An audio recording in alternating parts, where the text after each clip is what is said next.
ذلك لظلم عظيم.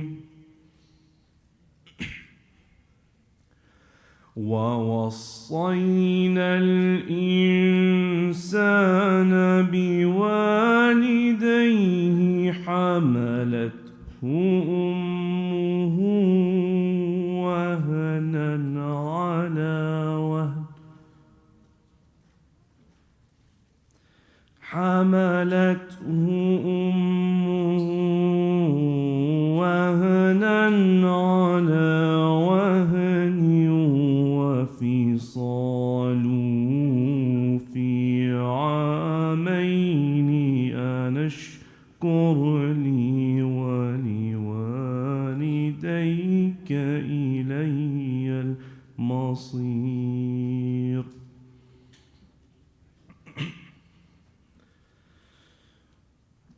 وإن جاهداك على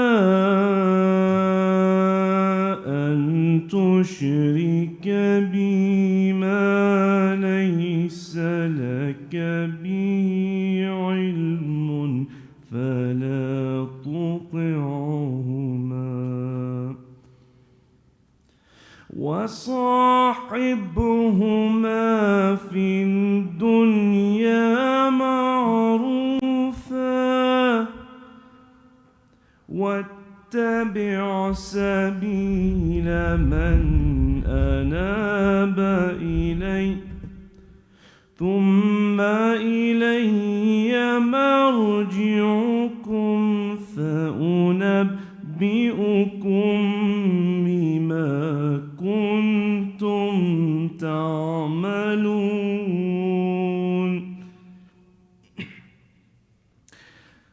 يا بني إنها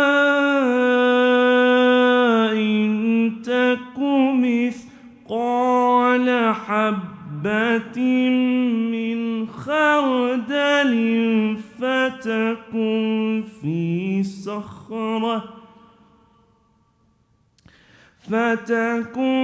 في صخرة أو في السماوات أو في الأرض يأت بها الله إن الله لطيف خبير. يا بني أقم الصلاة وأمر بالمعروف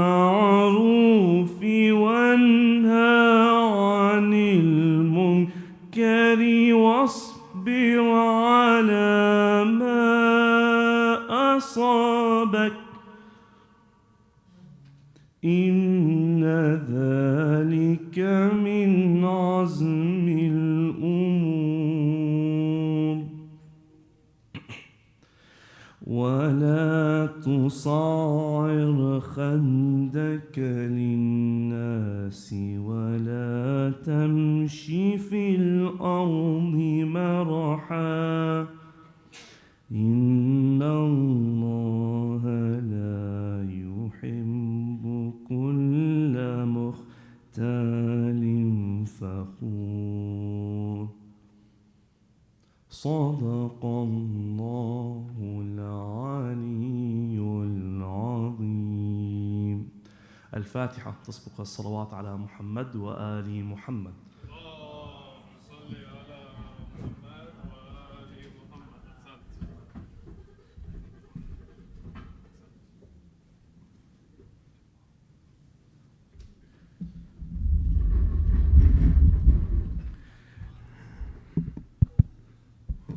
Thank you, Brother Ali Rida, for that beautiful recitation. If we can give him another loud salawat.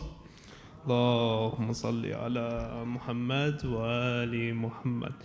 Before we begin tonight's program, we have a few announcements to make, inshallah. First, please save the date for UNI's second annual retreat, taking place from October 29th through November 1st. We look forward to gathering once again on a weekend of faith, learning, reflection, and brotherhood and sisterhood. inshallah. For more information, please see me or one of the organizers after the program, and inshallah we'll direct you to some. Second, we invite you to participate in our nightly sponsorship opportunity. A donation may be made in the name of a deceased family member or loved one. May Allah subhanahu wa ta'ala shower His infinite mercy upon all the marhumeen and elevate their ranks among the righteous, inshallah. If you would like to donate, please see me or one of the volunteers after the program, and we will be happy to assist you, inshallah. Tonight's sponsorships have been donated on behalf of Marhuma Hajj Saram Mushawrib and Marhuma Nazira Awada Bays and all the marhumin and marhumat. If we can give them a loud salawat ala Muhammad. If we can recite please Surah Al-Fatiha ba'da salawat ala Muhammad wa ali Muhammad. Allahumma salli ala Muhammad wa ali Muhammad. Bismillah.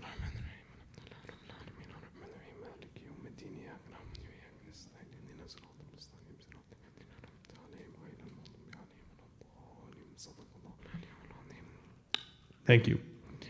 Third, please stay connected with the UNI by following our social media pages and joining our WhatsApp group to stay informed about upcoming programs, events, volunteer opportunities, and retreat updates. For more information, please see me or one of the organizers after the event, inshallah. Now, without further ado, it is my honor to welcome our respected speaker for this evening, Sheikh Amin Ristani. Please help me welcome Sheikh Amin to the Mumbar with 3 loud salawat ala Muhammad wa ali Muhammad. اللهم صل على محمد وآل محمد اللهم صل على محمد وآل محمد اللهم صل على محمد وآل محمد.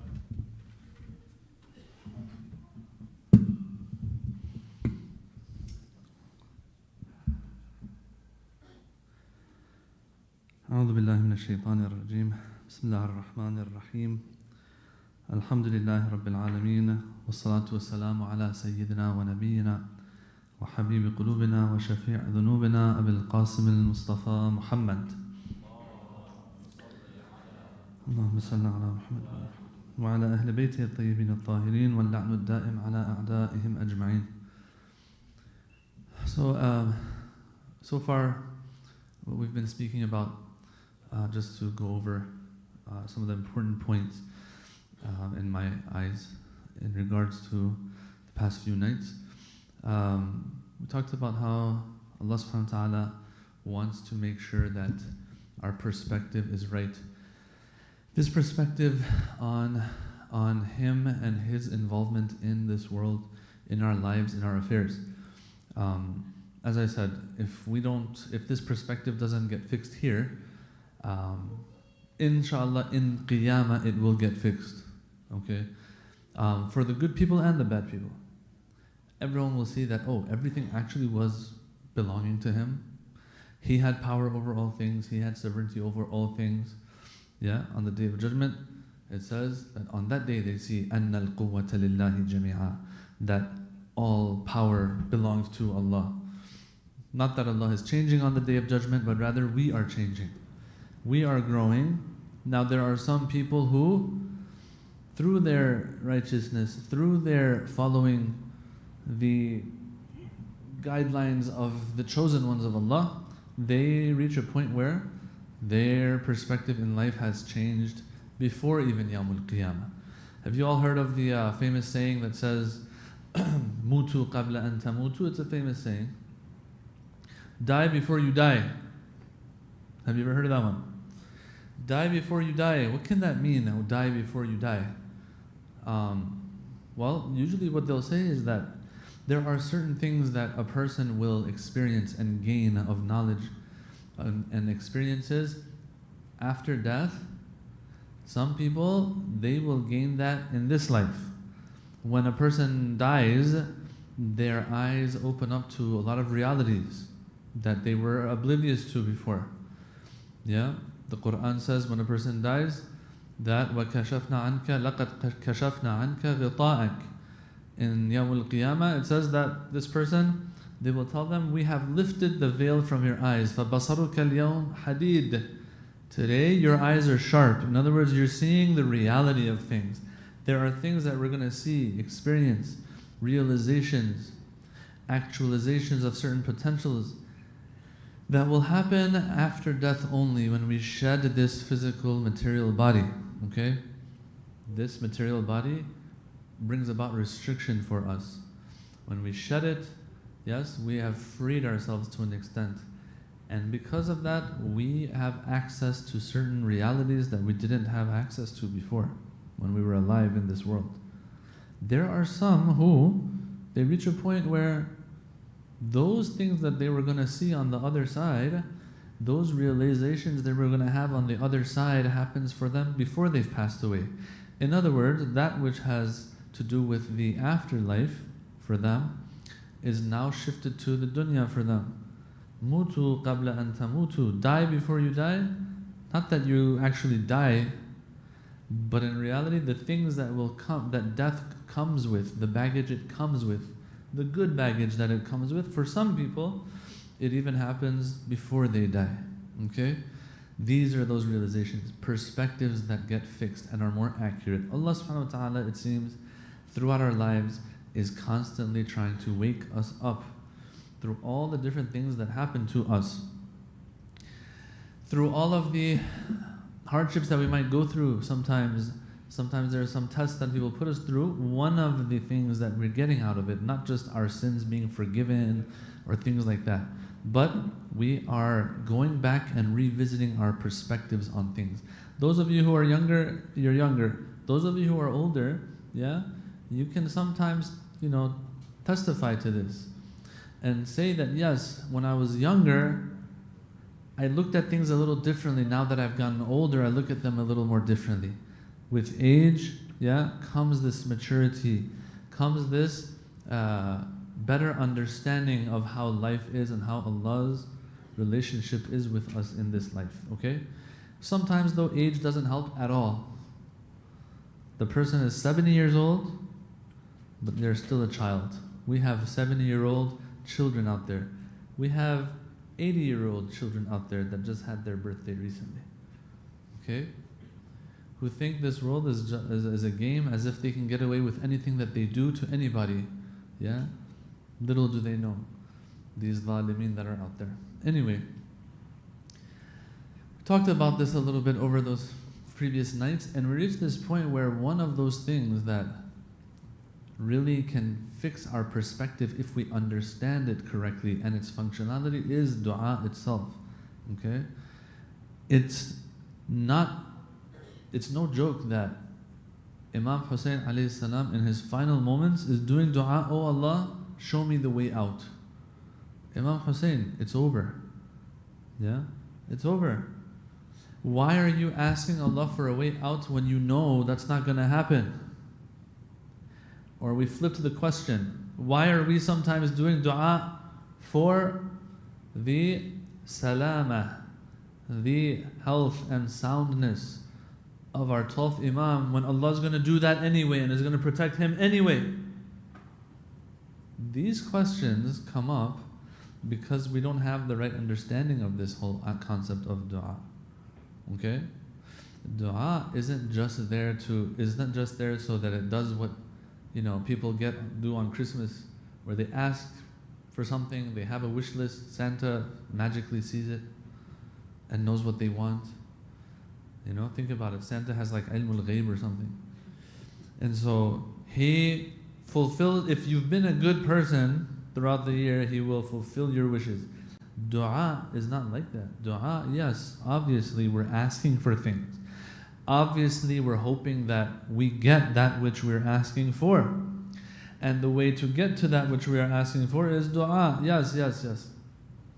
But when you look at the literature, it's much more than that. You feel like, no, in our literature, the hadith that we have, the verses of Quran even, it's more than that.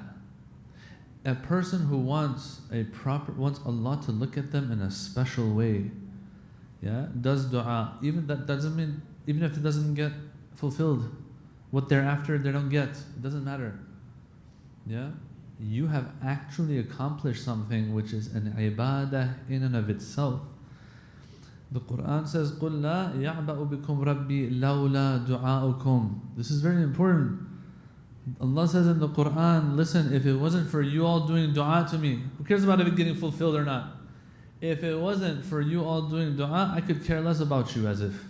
لَا يَعْبَأُ بِكُمْ لَوْلَا دُعَاؤُكُمْ. Your Lord could care less about you. I'm just wording it in this way. He could care less about you. The thing that keeps him, quote unquote, interested in even paying attention to you is the fact that you turn to him and you do dua to him. So it's not even that, am I getting what I'm asking for? Am I not? It's not Santa Claus, brothers and sisters. It's not. There's a lot more to dua than just getting what I'm asking for. And that's why we started going through the literature here.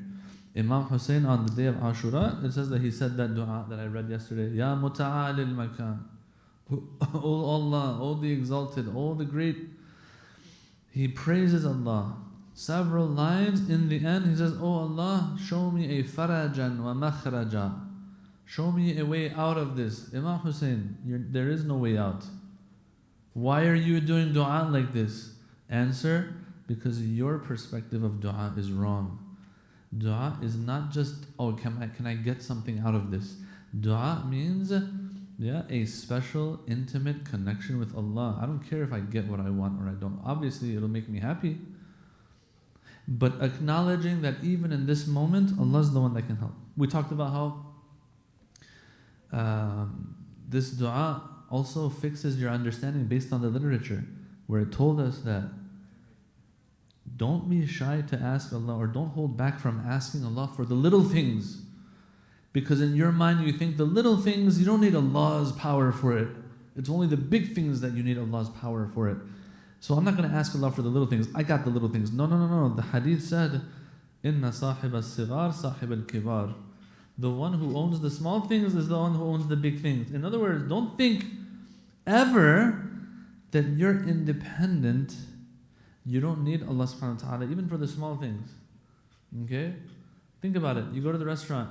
Obviously the food is going to be good, inshallah, out here. You go to the restaurant and you're ordering. When you order the food, it's not a bad idea. When you're ordering the food, oh Allah, give us a good meal today. It's going to be good anyway. The chef is the best. Well, then you practically, you think that it's all in his hands. No. Here it says that even with the small things, you see what's going on? This dua is a school of tawheed. When we look at Karbala, when we look at Ashura, when we look at Imam Hussein alayhi salam, on that day, what you find head to toe is all Allah, Allah, Allah. It's a famous story actually, that Imam Hussein, as he was standing there, and the enemies were countless, and the time has come, that the jinn even wanted to help Imam Hussein. It's a story that's out there. They wanted to help him. And they tried to they come up to him, they see he's in his own world, and he's like speaking to Allah and stuff. And the jinn are like, we're here to help you. Like he opens his eyes, it says, and he's like, who are you? Like, what do I need from you? I have my Lord. Well, did that Lord help him in the end? Like, did he save his life in the end? A person who doesn't believe in God and all of that says, yeah, look, eventually he died. He should have had the jinn help him. For him, it's a lot more than that. Head to toe is Allah, and Allah's satisfaction, Allah's decree.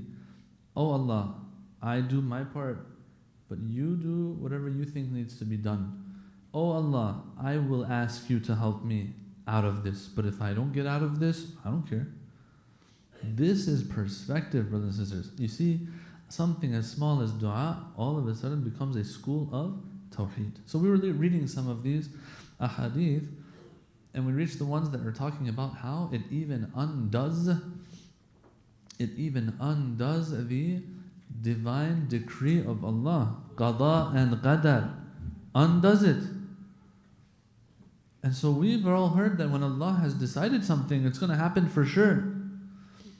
And so I need to open this up just a little bit for us to understand that, yes, when Allah has decreed something, There's no way around it, but we have to see what is it that Allah finalizes, signs off on. When we say Allah's decree, there's no way around it. When exactly is that? That's when all of the causes for that matter have come together. Now the effect is going to happen no matter what. Allah signs off on it. That's divine decree. Okay? One of those elements, and I said this yesterday, I alluded to it, one of those elements that is part of that package of the causes of things happening is sometimes our own dua as well. We have to understand that. You can't say, I'm going to do dua, so I change what Allah has already finalized. It's not finalized until you do dua or you don't do dua. So, you know what it's like? It's like these choose your own adventure books. I don't know if you all are familiar with those. These choose your own adventure books, you know how they work? You go to, you're reading a story on Batman, for example. Batman is falling off of the roof. And if you think he should take out his, I don't know what it's called, man, that little gun that has a little string, grapple gun thingy, yeah? If he should use his grapple gun, go to page 56. If you think he should, no, instead try to grab onto the pole and to break his fall, go to page 73. So you think the grapple gun is going to work, so you go to page 56. When you go to page 56, what happens? It says, well, Batman shot his grapple gun, but it wasn't working because he forgot the batteries at home. And he plunged to his death, Batman. So then you go back to page you were, you would go to page 73 to see what happens if he just tries to grab the pole instead. Choose your own adventure books. Yes, the eventual outcome is finalized if you go to that page and you make that decision. If you think the grapple gun, you go to that page. If you think the pole, you go to that page. Here also, Allah knows if this person does dua, this is what's going to happen. If this person doesn't do dua, this is what's going to happen. For us though, when we look at it, we don't see this two-option type of road here, two-way road here. No, what we see is this person is falling from the sky, they're probably going to die. And then when this person doesn't, we think, oh, God's decree changed. No, did you know from the beginning, God's decree was conditional, contingent on whether this person does dua or not. And so then we'll have hadiths here that will say, the dua of the believer undoes the decree of God. Undoes the decree and decision of God. No one can overpower Allah. What's going on here? What's going on here is that part of His decree was whether or not I do dua or not.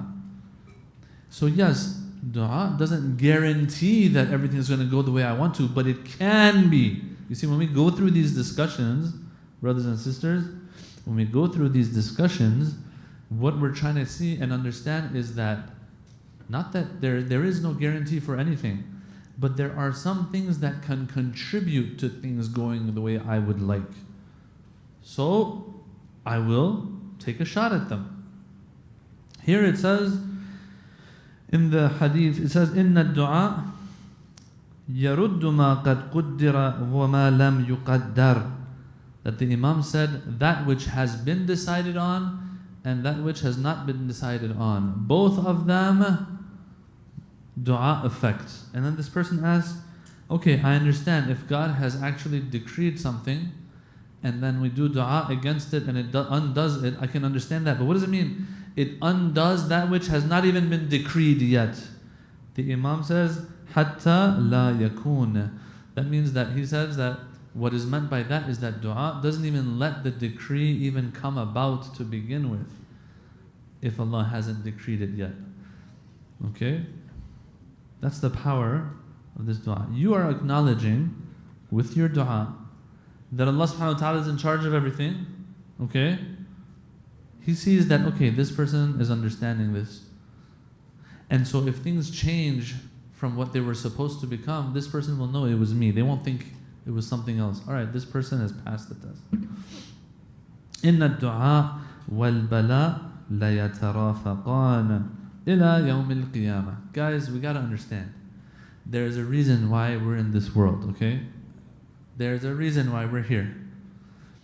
We're not here for everything to be perfect. We're here to grow. To grow means some form of friction and tension and sometimes even pain, okay? Anything you look at here that reaches perfection in this life, it has to go through some form of friction and tension, all right? You want to make them gains. You want to go to the gym and grow. Well, it's all about blood, sweat, and tears, they say. I don't know what they're talking about. I don't know. But this is what they say. You don't grow. If you go to the gym and they're there, they got a masseuse there, and they've got a burger corner there, and they've got soft drinks and creamy ice cream. You're going to go to that gym? No, you want that because that's the only way to grow. They say, I'm not sure if this is still the case, when we were kids, they would say that coal, if it's put under enough pressure and heat, it turns into diamonds. For something to turn into diamond, it has to undergo heat and suffer, so to speak, That's just how this life is. That piece of raw meat wants to turn into something it's supposed to turn into, it has to go on the grill, spend some time on the grill, you know what I'm saying? Until it's ready until it reaches that perfect point. Brothers and sisters, this life, that's what it's all about. That's why we're here, okay? We have to understand these things that happen in our lives, they are pushing us in that direction of growth. This hadith here makes a very nice point. It says, Dua and bala la yatarafaqani ila yawm al-qiyamah. Yatarafaqan comes from the word rafiq. Rafiq, means friend or someone who accompanies someone else. These two, dua and bala, are going to accompany each other till yawm al-qiyamah. Inna ad-du'a la yaruddu al-bala wa qad ubrima ibrama. And so here the scholars have explained what is meant by this hadith is that Allah subhanahu wa ta'ala, He knows we always are going to forget Him, okay? What happens is, this bala and hardship that comes our way is the reason for us to remember Him and pray to Him. The Quran even says, I wish when hardship would come their way, the people would turn to Allah and call unto Him. تَضَرَّعُوا لَوْلَا إِذْ جَاءَهُمْ بَأْسُنَا تَضَرَّعُوا. We wish when our ba's, our hardship would come their way, they would turn to us and call to us. That was the point. Here it says in the hadith, these two are always going to be next to each other, bala and dua. Why? Bala comes, this person's like, oh man, got no choice but to go to Allah. And so they do dua to Allah. Oh Allah, please help me on this. Allah removes the hardship. Dua, bala brings about dua. Dua removes bala. Until some time passes. Time to remember me again. Looks like you need to be shaken up a little bit. Because I love you so much, here's another little bala. Bala comes, I do dua, and removes bala. These are always coming and going together. Okay? It just shows that that's the philosophy and wisdom behind us coming into this world. No other world is like this. It's in a world like this where things like this can happen. This person does dua and it removes that hardship. So you see, dua, guys, dua is there so that we get what we want. Dua is there because of tawheed. Imam Hussein alayhi salam on Ashura, that's all he is, man. He is head to toe tawheed and Allah. It's hard for a person to look at Imam Hussein on Ashura and not see Allah everywhere. Everywhere. Next hadith says, عليكم بالدعاء فإن الدعاء لله والطلب إلى الله يرد البلاء وقد قدر وقضي ولم يبق إلا إمضاؤه. Says, you can do dua all the way till that last signature that Allah has to put on that decree. Once He signs off, once the time comes where that package of causes comes together and the effect has to come, alright, Allah signs off.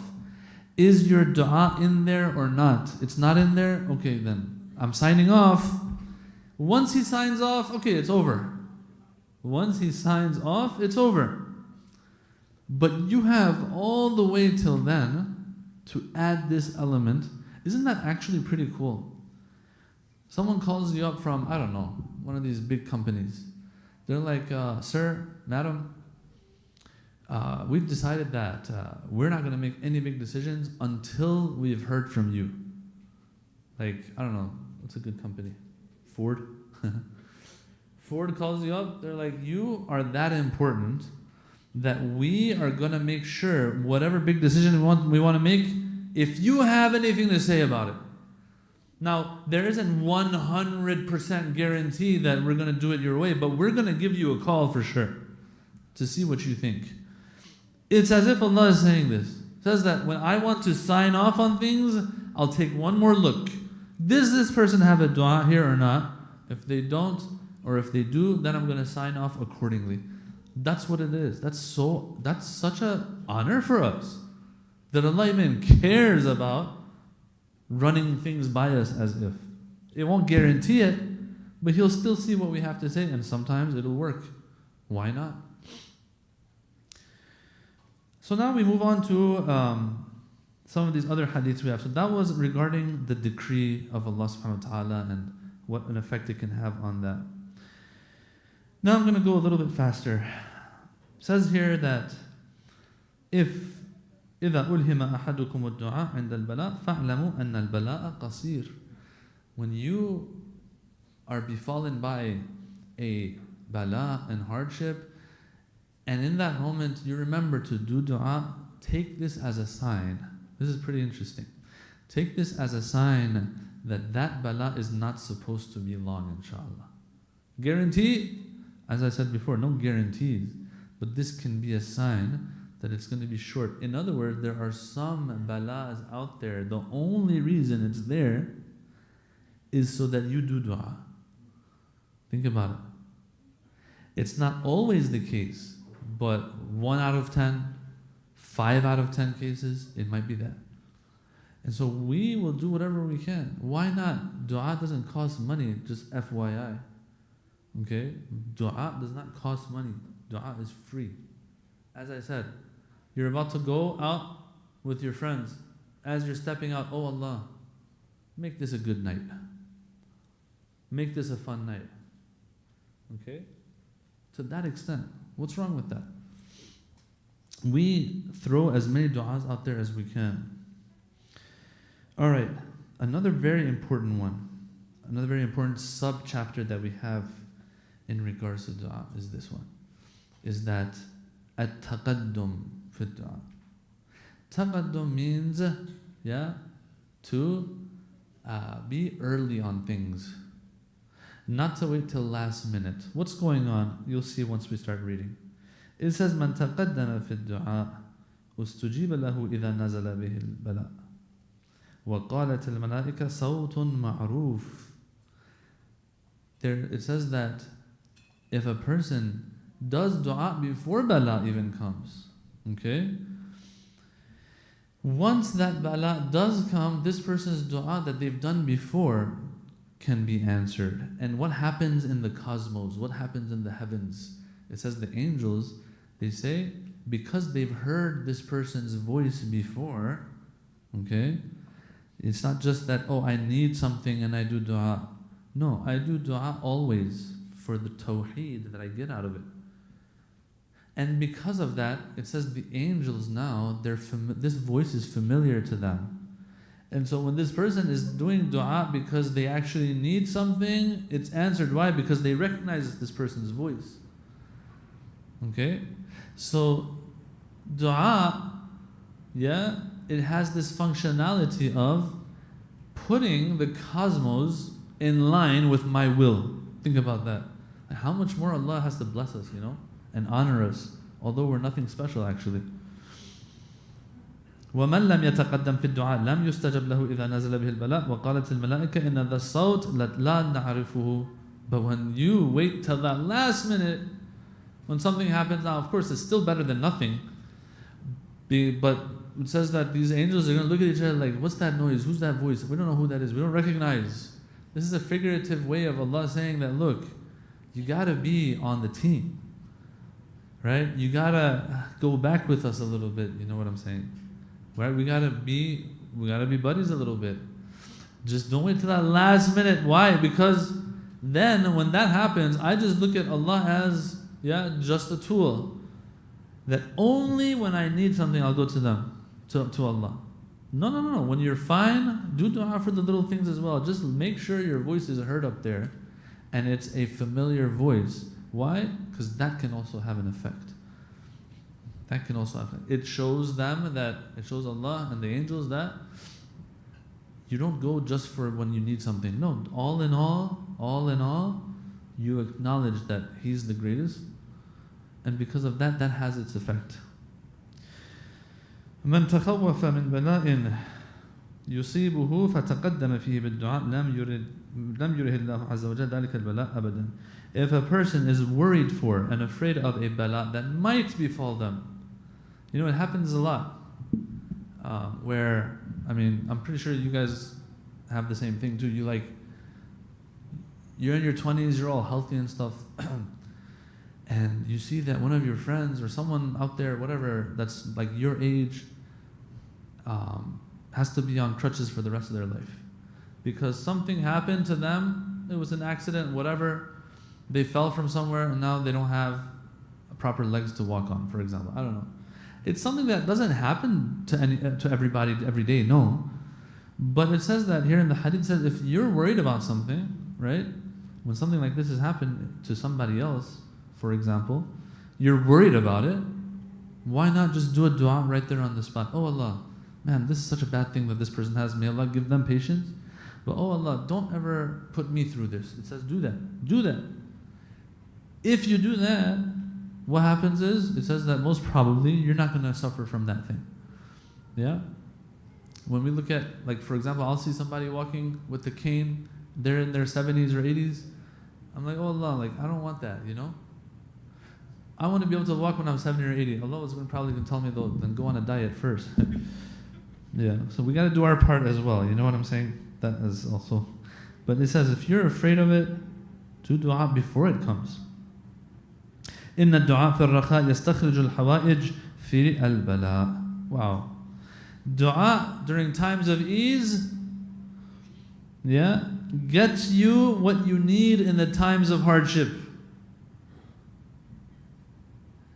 You might even think that, if a person reads this literature, they might come to the conclusion that when the hardship comes, you don't even need to do dua. Someone might even come to that extent of a conclusion and say, I've done so much dua before the hardship came that when the hardship comes, Allah will remove it, probably on its own. Yeah? That's how powerful it is to do dua before you even need something. Because it's in the times of ease that we are forgetful of Allah. Otherwise, when it's times of hardship, of course, everybody remembers Allah. Yeah. Recite the salawat, please. And finally, this last discussion, which is an important one, I brought it up yesterday a little bit as well. باب الإلحاح في الدعاء والتلبث. Insisting. There is this idea out there if you're going to do dua, ask Allah for something. Once is enough, right? One time is enough.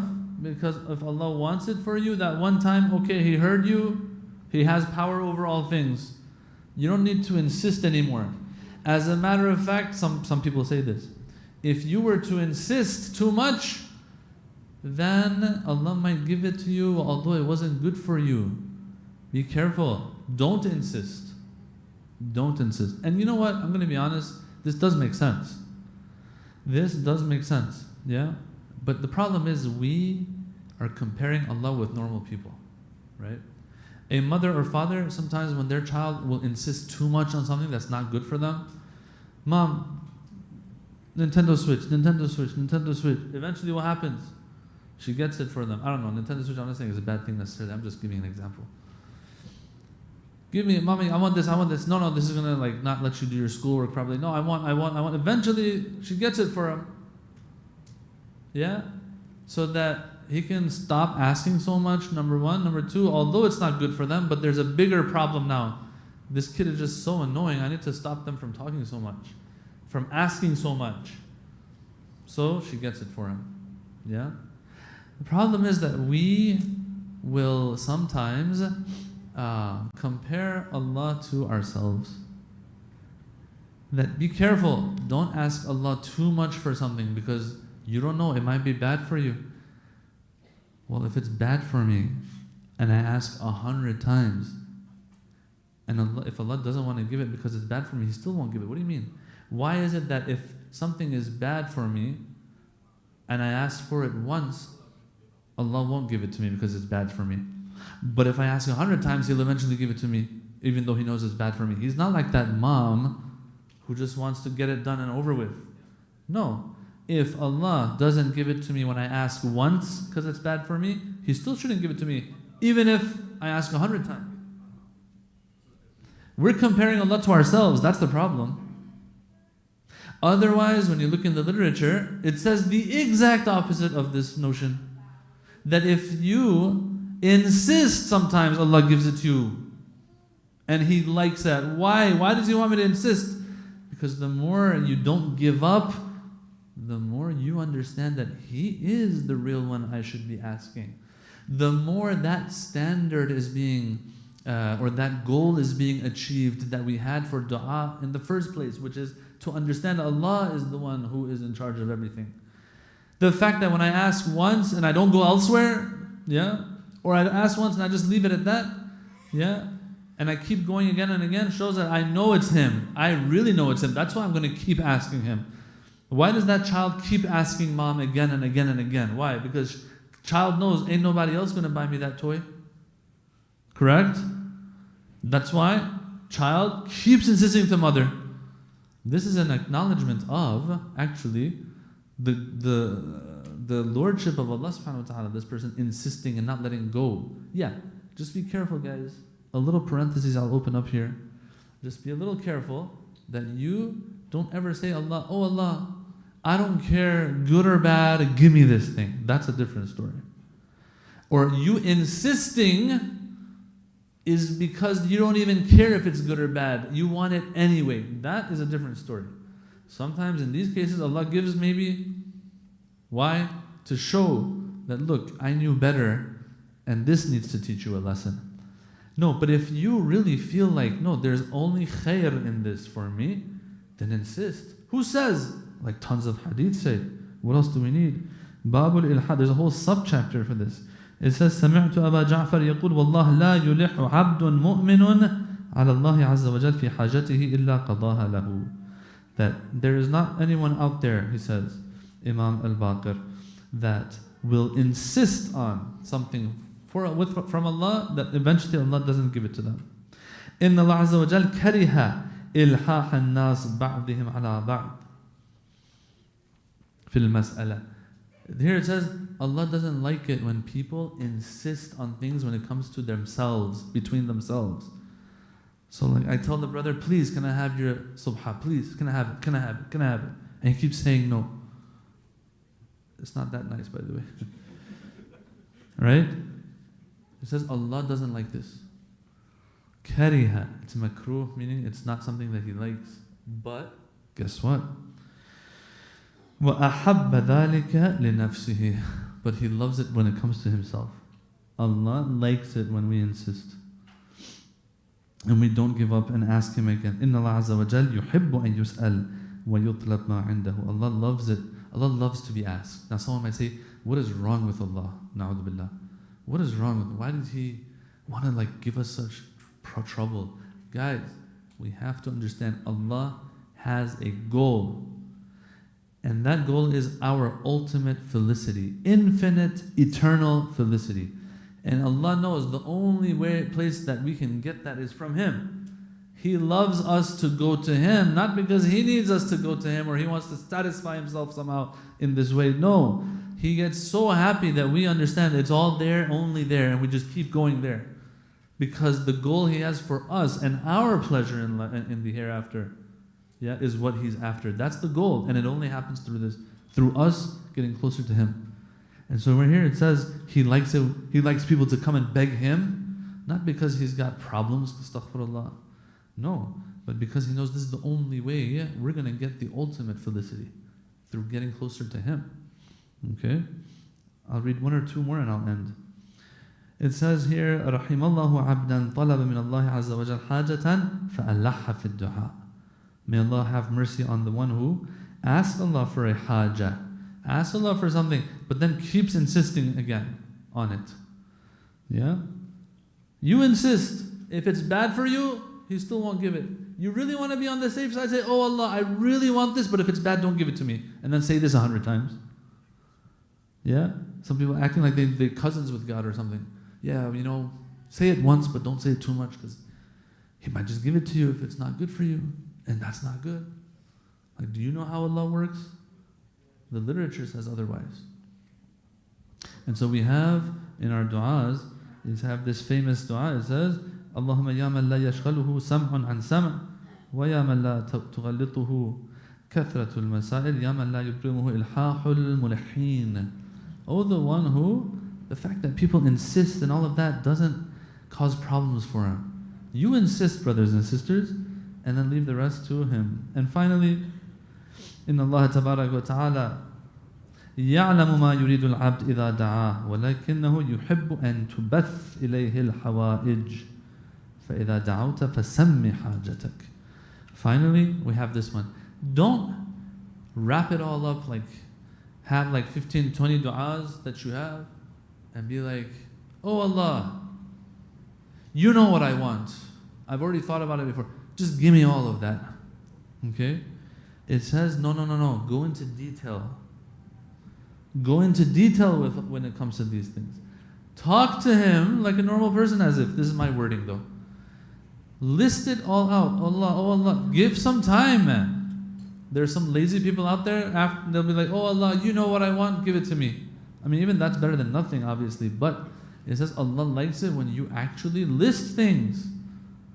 That way you're speaking to Him more and more. In the story of Musa and Allah said to Musa, hey, it's in the Quran, what's that in your hand?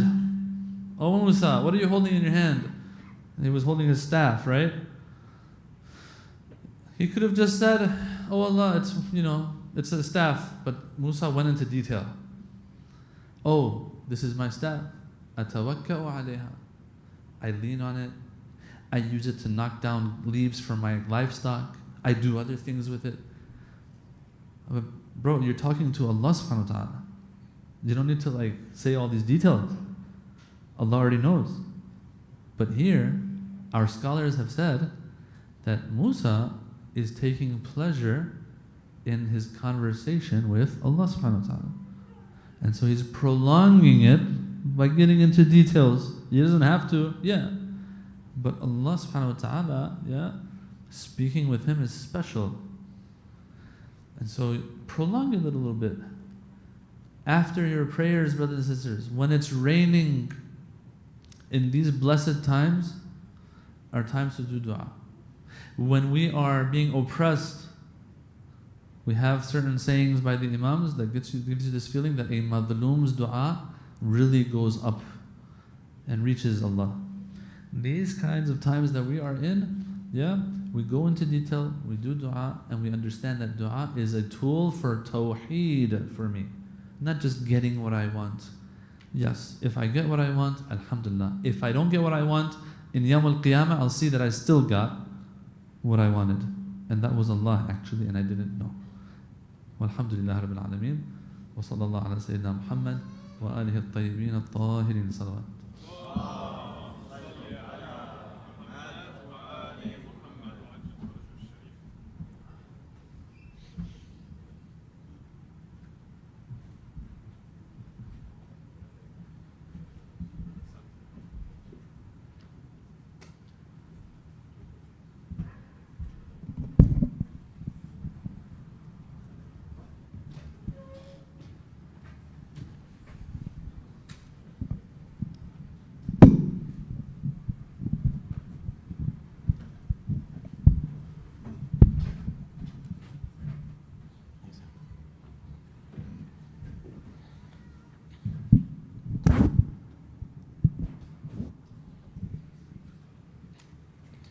صلوا على محمد وآل محمد. ثانية على حب الزهراء صلوا على محمد وآل محمد. ثالثة لتعجيل فرج مولانا صاحب العصر والزمان صلوا على محمد وآل محمد.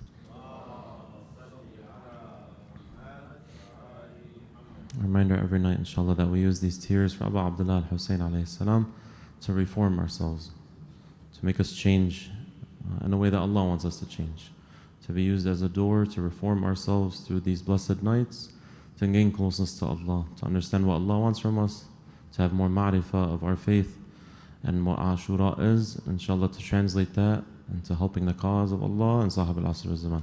Before we start, inshallah, it's good as well to do istighfar. They say that this allows tears to flow a little bit better, inshallah. Sallu ala Muhammad wa ali Muhammad. Allahumma salli ala Muhammad wa ali Muhammad. أعوذ بالله من الشيطان الرجيم. بسم الله الرحمن الرحيم. اللهم صل على محمد وآل محمد. اللهم صل على محمد وآل محمد.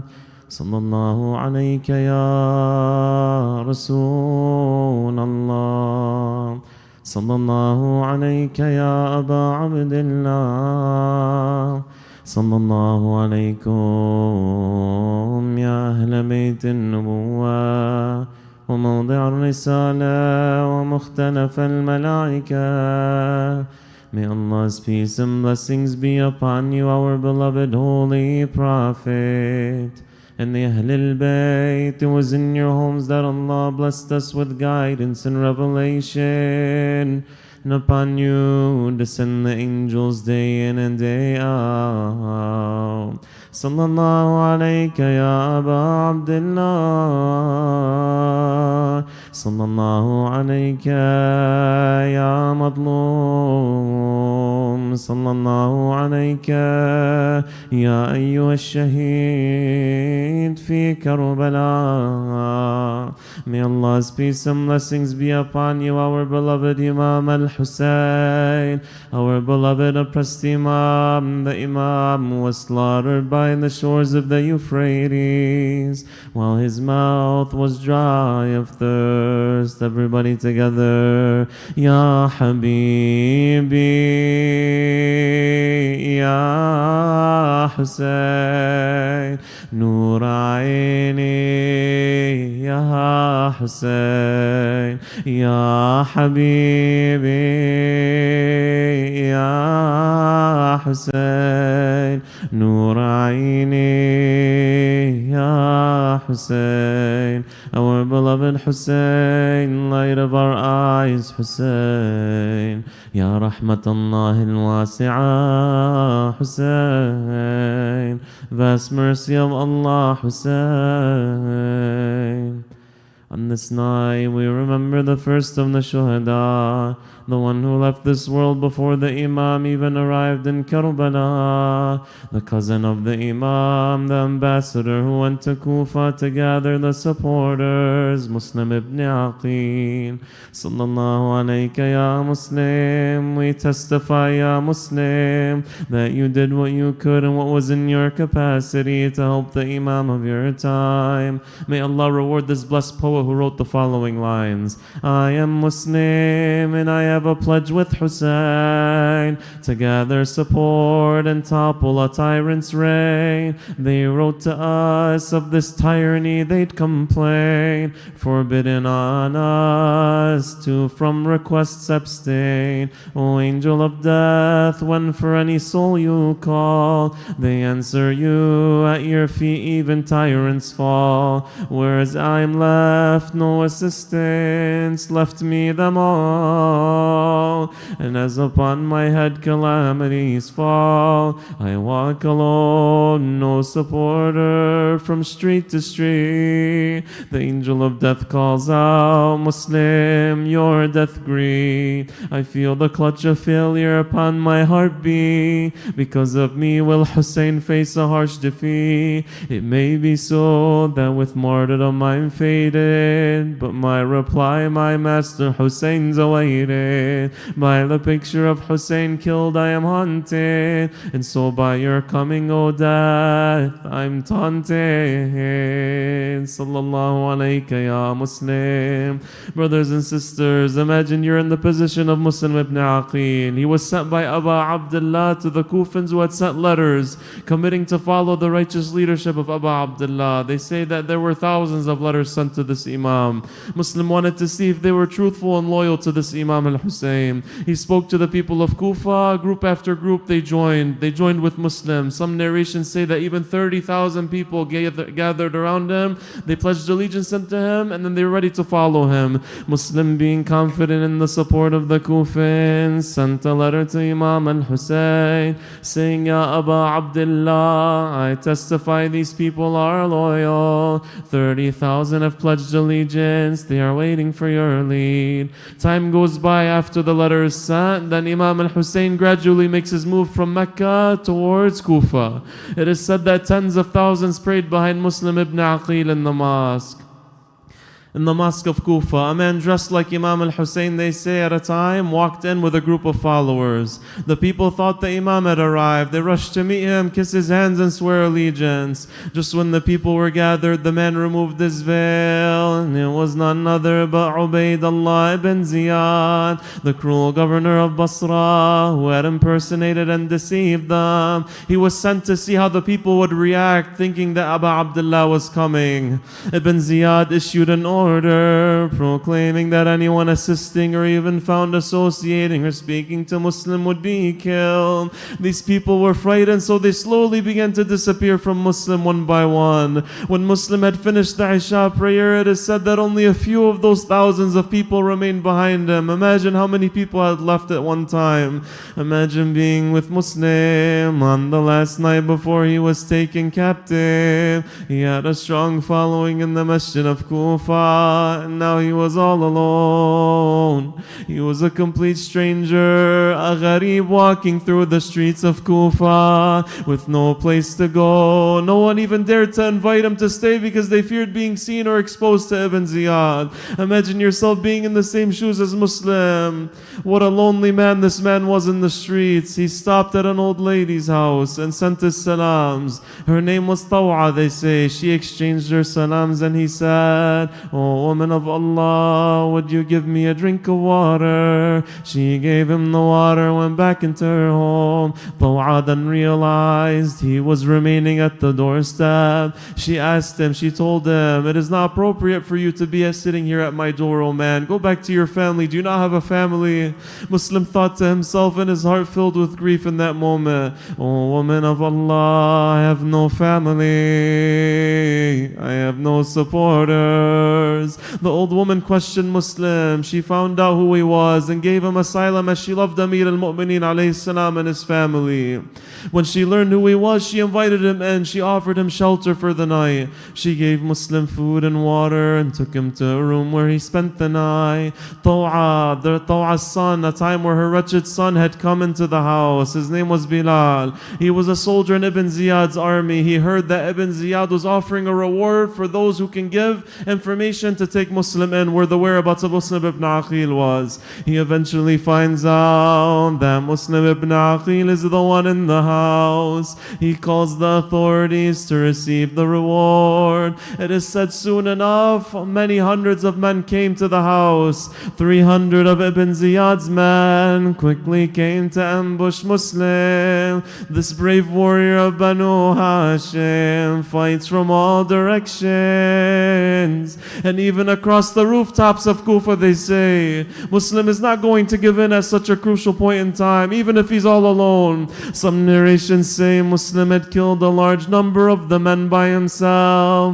That is said that they had dug a trench to contain him and trap him. It is said that the enemies, while Muslim ibn Aqil was fighting them off, was so severely wounded. They dug the trench to contain him and trap him. Muslim was so wounded he couldn't go on any longer. They trapped him. They jumped on him. They pounced on him. They chained him. And they dragged him over to the court of Ibn Ziyad. The enemies apprehended him and took him to the governor's castle. Muslim was taken to the top of the castle building with all the enemies surrounding him and watching him. Narrations say that Muslim asked them for a cup of water. This was one of his last requests at the time before his martyrdom. He asked them for a cup of water. Muslim asked for this water, and then some narrations say that when Muslim ibn Aqil tries to take a sip of the water, the blood that is coming down from his lips goes into this water and becomes impure, so he can't drink it. He asks for it another time, and the blood continues to go into the water. Muslim is gharib, Muslim is alone, and Muslim is oppressed in his final moments, not receiving any water, the same fate as his master Aba Abdullah. Listen to this poetry. They tell me to drink before we throw you to the ground. Each time I sip this cup, my own blood I found. I gaze to the land of death, to which Hussein's bound. Ya Hussein, the world has your cousin abandoned. He's poured another cup, as I said before, and it continues to happen. He is to meet his Lord thirsty like all of the other martyrs in Karbala. Before they behead Muslim, he turns towards Mecca. Imagine the scene for a moment. What sorrow overtakes the heart of this Muslim, knowing that his Imam is coming to Kufa with all this betrayal that is awaiting him. He began to cry and said, Inna lillahi wa inna ilayhi raji'un. One of Ibn Ziyad's men looks at him and says, those who demand what you're demanding would not cry, ya Muslim. Muslim replied, by Allah, I don't cry for myself. Why would an individual like Muslim with such a beautiful end cry for himself? He tells him, I cry for those of my family who are coming to you. I cry for Hussein and the family of Hussein. Ajarakumullah, brothers and sisters. It is said that the cursed enemies beheaded Muslim ibn Aqil. They pushed the blessed body of Muslim off the top of the castle. It is said that they tied the body of Muslim on the back of a horse and rode that horse around the city with Muslim's body dragging behind. Everybody, rahimallahu man nada wa muslima wa muslima wa shahida wa ghariba wa madluma wa muslima. It is said that not long after, news arrives to the camp of Abu Abdullah. When Abu Abdullah heard the news of Muslim being martyred, he called over for his daughter, the daughter of Muslim Hamida. He brings her over, he sits her on his lap, he caresses her head with his hand as they do to the orphans. Ya Abu Abdullah, you caress the head of Hamida, but Ya Hussein, after your shahada, who will caress the head of Sukaina? Who will care for the girls of Hussein after his martyrdom? What kind of treatment will the daughters of Abu Abdullah be given after their father is killed? Allahu Akbar. Everybody together. Wa Husayna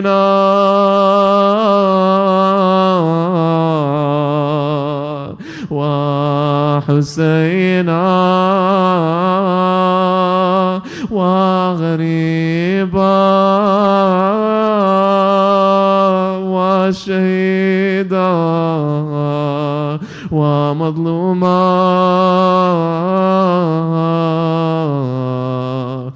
يا حسينا وغريبا.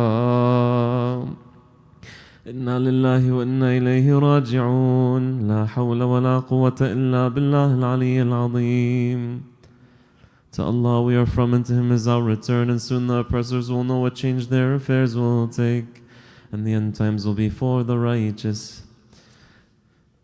Everybody together address Abu Abdullah in these nights. Ya Husayna salamun min qulubin anta fiha. Ya Husayna salamun min qulubin anta fiha. يا حسينا لك الأرواح طرا نفتديها. يا حسينا peace be upon you from all the hearts you are in. يا حسينا peace be upon you from all the hearts that you are in. To Allah we belong, and to Him is our return, and soon the aggressors will know what change their affairs will take, and the end times will be for the righteous. Ya Allah, in the name of Hussein, by the right of Hussein, by the thirst of Hussein, Ya Allah, by the right of Muslim ibn Aqil, in this night we ask you to forgive our sins. We ask you to allow us to shed tears and make a change through these majalis. We ask you to give us a good end on the path of truth. We ask you to fill our hearts with the love of Muhammad and the family of Muhammad. We ask you to cure our sick ones and forgive our deceased, Ya Allah. We ask you to bring victory and relief to the oppressed all around the world. We ask you to hasten the return of Sahib al-Asri wal-Zaman, and to make us amongst His loyal supporters, Ya Allah. برحمتك يا أرحم الراحمين. اللهم صل على محمد وآل محمد. أما يجيب المضطر إذا دعاه ويكشف السوء. أما يجيب المضطر إذا دعاه ويكشف السوء. أما يجيب المضطر إذا دعاه ويكشف السوء. أما يجيب المضطر إذا دعاه ويكشف السوء. أما يجيب المضطر إذا دعاه ويكشف السوء. اللهم اكشف السوء بظهور الحجة يا الله. اللهم صل على محمد وآل محمد. السلام عليك يا أبا عبد الله، وعلى الأرواح التي حلت بفنائك. عليك مني سلام الله أبدا ما بقيت، وبقي الليل والنهار، ولا جعله الله آخر العهد مني لزيارتكم. السلام على الحسين وعلى علي بن الحسين وعلى أولاد الحسين وعلى أصحاب الحسين. السلام على أبي الفضل العباس وعلى الحوراء زينب وعلى الشهداء وعلى محمد وآله الطاهرين ورحمة الله وبركاته. اللهم صل على محمد وآل محمد. اللهم كن لوليك الحجة ابن الحسن صلواتك عليه وعلى آبائه في هذه الساعة وفي كل ساعة، وليا وحافظا وقائدا وناصرا ودليلا وعينا، حتى تسكنه أرضك طوعا وتمتعه فيها طويلا برحمتك يا أرحم الراحمين. وصلى الله